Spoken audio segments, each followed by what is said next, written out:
What is the mind of God.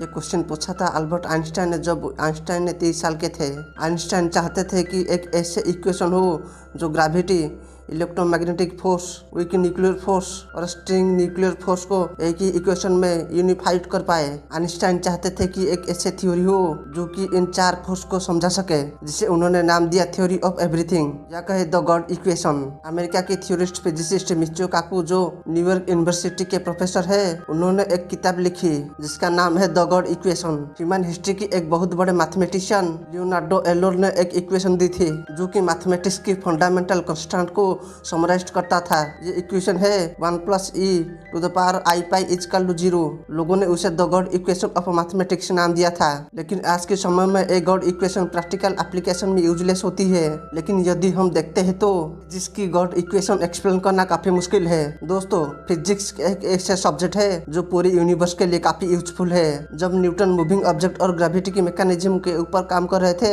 तब industrial revolution चलता था। तब न्यूटन की थ्योरी की वजह से ही इंडस्ट्रियल रिवॉल्यूशन में ग्राउंड लेवल पर काम होना शुरू हुआ। उसके बाद मैक्सवेल और फैराडे ने अपने इलेक्ट्रिसिटी और मैग्नेटिज्म की कॉन्सेप्ट को इन्वेंट करने के बाद पूरे दुनिया में इलेक्ट्रोमैग्नेटिक फोर्स की युग शुरू हो गई। इलेक्ट्रो रिवॉल्यूशन में डायनामोस, जनरेटर और लाइट बल्ब दुनिया के सामने आया। 28वीं सेंचुरी में आइंस्टाइन की E=mc² की मदद से हम मैटर और न्यूक्लियर फोर्स को अच्छे तरह से समझ पाए, जिसकी मदद से हम न्यूक्लियर फोर्स और न्यूक्लियर एनर्जी को हासिल कर पाए। ये न्यूक्लियर फोर्स मानव इतिहास की एनर्जी कंजम्पशन को पूरी तरह बदल दिया। लेकिन आज के समय में साइंटिस्टों ने एक सारे फिजिक्स की लॉ को एक ही इक्वेशन में बदलना चाहते हैं जो कि आइंस्टाइन की सपना थी।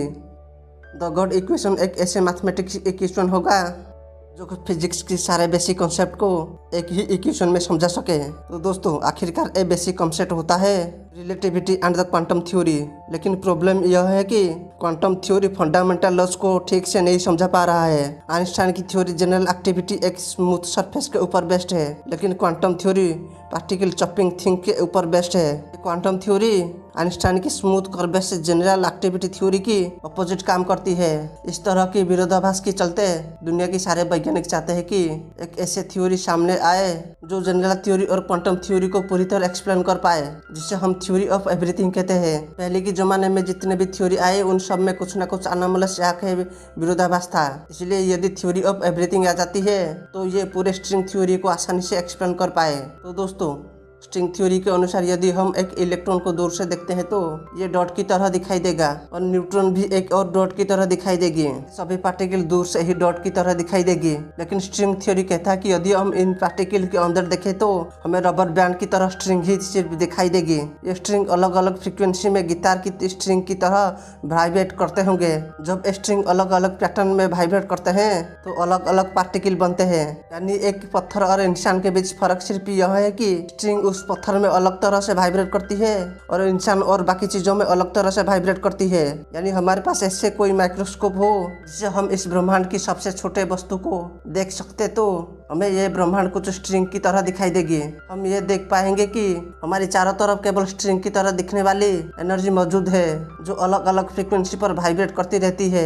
इनके अलग अलग फ्रीक्वेंसी में वाइब्रेट करने के कारण ही इस ब्रह्मांड में अलग अलग तरह के पार्टिकल बनते हैं, जिसके कारण यह ब्रह्मांड इतना विचित्र है जो कि संपूर्ण ब्रह्मांड में मौजूद हर वस्तु, हर फोर्स इन स्ट्रिंग जैसे दिखने वाले एनर्जी से बनी हुई है। तो हम इन स्ट्रिंग की मदद से सब कुछ समझ सकते हैं। यानी कि हमें एक ऐसे यूनिफाइड थ्योरी की जरूरत है जो सब कुछ आसानी से समझा पाए।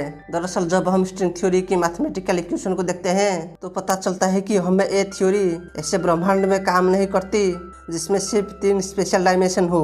काम करने के लिए ऐसे ब्रह्मांड चाहिए जिसमें 5 या 6 नहीं, जिसमें 10 स्पेस डायमेंशन हो और एक टाइम की डायमेंशन भी। क्योंकि अब तक हम सिर्फ ये जानते हैं कि हमारे ब्रह्मांड में 3 स्पेशल डायमेंशन है तथा एक टाइम की डायमेंशन भी। ये थ्योरी इस ब्रह्मांड में काम नहीं करती। ये स्ट्रिंग इतना छोटा है कि हम उसे कभी भी नहीं देख सकते, क्योंकि विजिबल लाइट की वेवलेंथ 400 नैनोमीटर से 900 नैनोमीटर तक होती है, लेकिन स्ट्रिंग उससे बिलियंस और ट्रिलियंस गुना छोटा है। दोस्तों, स्ट्रिंग की साइज 1.6 × 10⁻⁻35 मीटर की होती है। आप इसी बात से समझ सकते हैं कि अगर हम एक एटम को अपना सोलर सिस्टम समझे तो स्ट्रिंग एक पेड़ जितना बड़ा होगा। आज तक स्ट्रिंग सिर्फ एक मैथमेटिकल थ्योरी होकर रह गई है। स्ट्रिंग थ्योरी यूनिवर्स की की सारा अनावली को आसानी से सुलझा सकती है। स्ट्रिंग थ्योरी के द्वारा हम टाइम ट्रैवल, वार्म होल और बिग बैंग की पहले की अवस्था को आसानी से समझा सकते हैं। इसलिए हमें एक ऐसे इक्वेशन की जरूरत है जो पूरे स्ट्रिंग थ्योरी की अनावली को आसानी से समझा सके, जिसे हम द गॉड इक्वेशन कहते हैं। दोस्तों वीडियो अच्छा लगा तो लाइक और चैनल को सब्सक्राइब कर देना।